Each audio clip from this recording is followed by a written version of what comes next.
Les transitions écologiques, énergétiques, numériques ou encore sociétales ont un impact considérable sur les politiques publiques. Les bouleversements qu'elles impliquent jouent aussi sur l'attractivité des territoires, longtemps appréhendés comme la capacité à attirer toujours plus de populations, de chercheurs, d'entreprises et d'investissements. Comment aborder aujourd'hui ce concept multidimensionnel et réinventer les politiques qui en découlent ? Comment les travaux de recherche actuels sur les nouveaux facteurs d'attractivité peuvent-ils nourrir l'action des décideurs sur les territoires ? Bienvenue dans ce podcast de l'IHEST, l'Institut des hautes études pour la science et la technologie. Nous allons vous proposer la synthèse d'une université territoriale organisée en novembre 2023 à Orléans par l'IHEST, la Banque des territoires et la région Centre-Val de Loire. Elle avait pour thème l'attractivité et l'innovation territoriale au prisme des transitions. Des chercheurs, des acteurs locaux, des responsables politiques sont venus échanger pendant 2 jours pour réfléchir ensemble aux leviers et aux ressources qui permettraient de renforcer l'attractivité territoriale et les dynamiques d'innovation.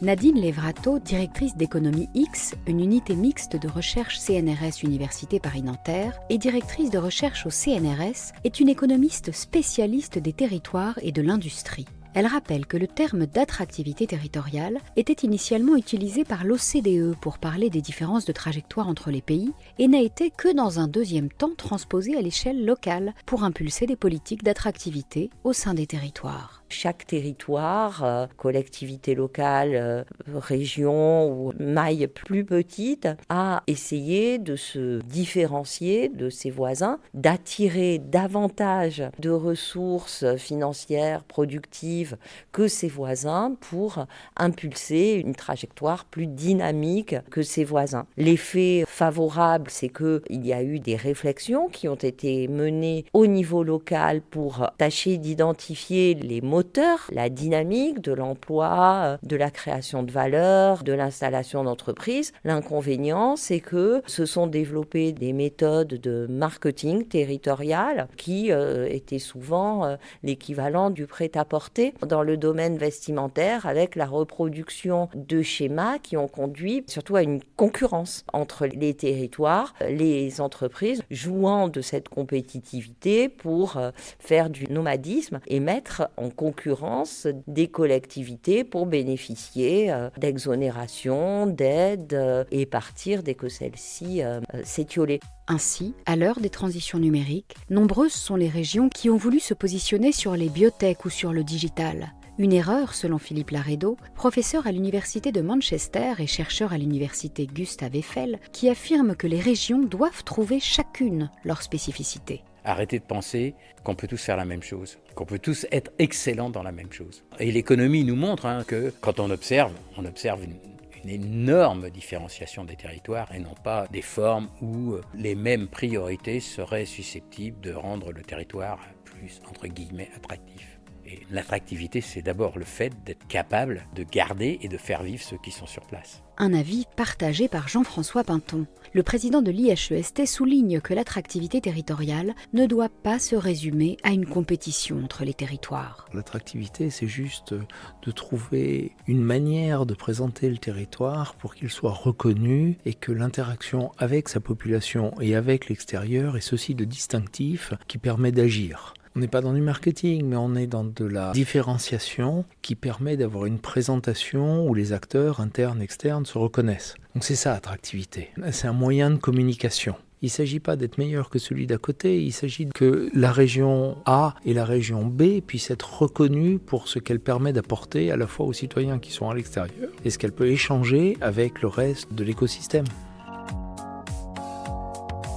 Anne Beignet est vice-présidente de la région Centre-Val de Loire en charge de l'enseignement supérieur, de la recherche et de l'innovation.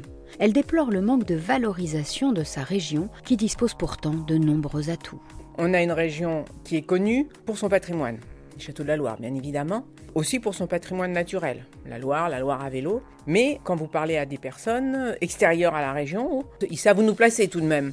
Mais ils ne connaissent pas trop la région et même en intérieur, Les habitants ne sont pas forcément fiers de leur région parce que ça marche bien, quoi. Et ça, c'est une problématique. On est trop modeste parce qu'on sait faire sur le tourisme, mais on a des gros avantages. Nous sommes une région industrielle avec des très belles industries. Nous sommes très forts en pharmacie, en cosmétique, en aéronautique. En recherche, on est très fort en santé, en sciences des matériaux, en sciences de l'univers. Mais ça ne se sait pas. Pourtant, le fait que la région Centre-Val de Loire soit à taille humaine présente de nombreux avantages selon Jean-Louis Garcia, le directeur général délégué en charge de la recherche, de l'innovation et de l'économie de la région. C'est beaucoup plus facile dans notre territoire pour un acteur académique de trouver un lien avec des entreprises pour échanger avec elles sur ses besoins. Beaucoup plus facile pour échanger avec la collectivité régionale, pour parler de ses propres besoins, de ses projets. Donc on a ce rôle de facilité et c'est vrai qu'on a un territoire qui s'y prête bien, quoi. Il y a une attention particulière. Quand on est dans des grands territoires, qu'on a des projets, on est un parmi d'autres. Ici, chacun est important. Christelle Cellier, directrice déléguée à la mission Mid-Vallée, est venue présenter le projet mené à Montpellier depuis 2021 qui vise à projeter la métropole comme pôle mondial d'excellence en santé globale. Ce concept qui est initié par l'OMS permet d'avoir une approche intégrée de la santé avec l'ensemble des états naturels qui sont finalement nécessaires à l'humain, l'environnement et aussi la sphère animale. Donc en l'occurrence sur ce concept qui n'était pas très connu au moment où il émerge, nous avons identifié un certain nombre d'atouts sur le territoire. La plus ancienne faculté au monde, toujours en exercice, une communauté scientifique sur la partie agronomique qui est particulièrement reconnue, un certain nombre de marqueurs du territoire, dont l'innovation, un incubateur public classé dans les 5 premiers mondiaux et la mise en perspective donc de cet ADN d'innovation.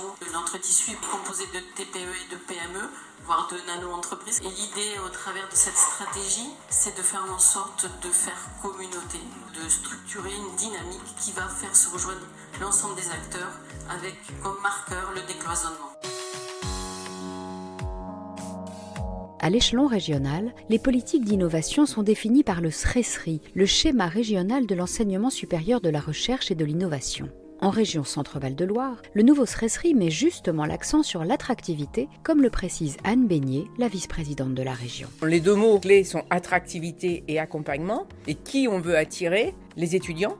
Et quand je dis attirer les étudiants, c'est pas forcément des étudiants qui viennent d'autres régions. C'est attirer nos bacheliers pour qu'ils restent en région. Et puis les chercheurs. Il faut absolument que les chercheurs se disent qu'en région Centre-Val de Loire, si c'est pas leur domaine, ils viendront pas, mais dans certains domaines, il y a de la qualité et ils doivent venir. Et pour financer ces différents projets, les collectivités locales peuvent compter sur l'appui de la Banque des territoires, dont les directions régionales suivent de très près les initiatives pour les accompagner. Guillaume Aragas est chargé du programme d'investissement à venir à la direction régionale Centre-Val de Loire de la Banque des territoires.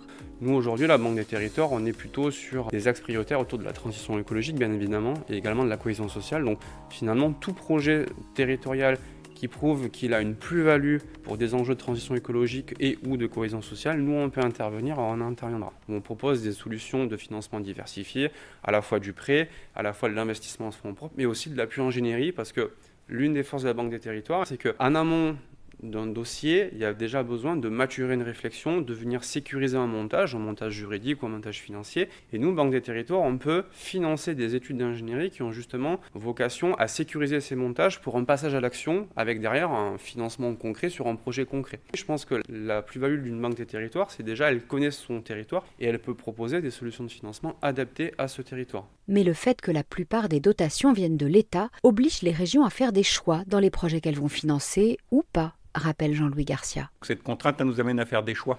On ne peut pas tout financer n'importe quelle recherche, même s'il faut laisser une certaine liberté d'imagination, mais des moyens, on va les concentrer quand même sur un certain nombre de programmes qui vont donner de la lisibilité pour la région au niveau de sa recherche, mais aussi des retombées pour le territoire qu'on pourra, dans un temps, alors pas court, parce qu'on est dans le domaine de la recherche, mais au moins à moyen terme, d'avoir des retombées pour le territoire.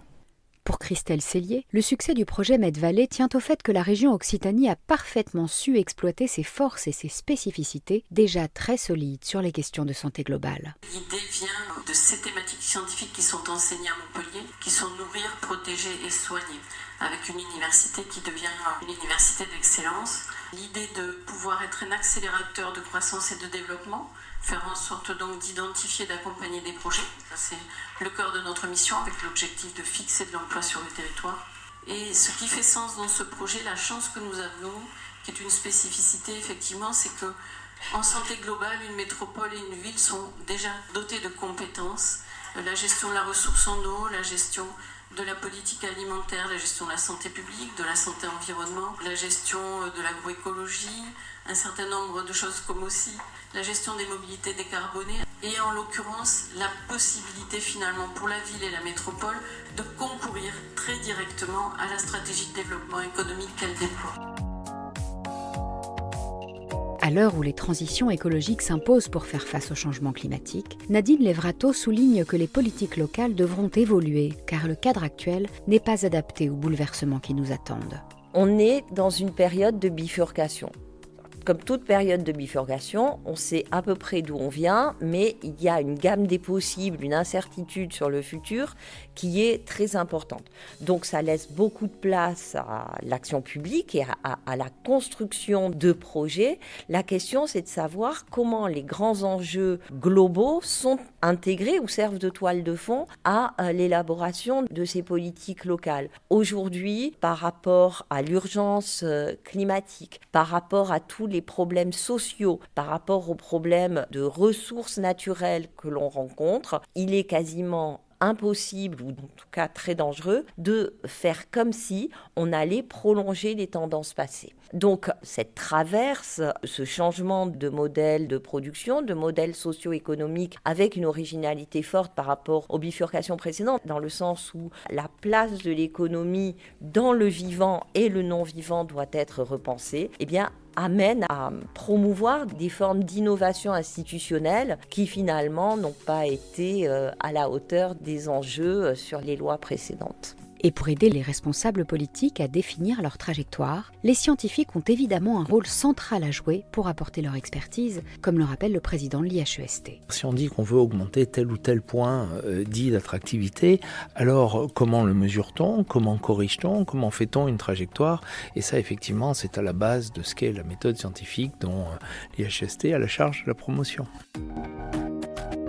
Si les territoires ont beaucoup à apprendre les uns des autres en matière d'attractivité territoriale, il n'existe pas de méthode qui serait réplicable à l'infini.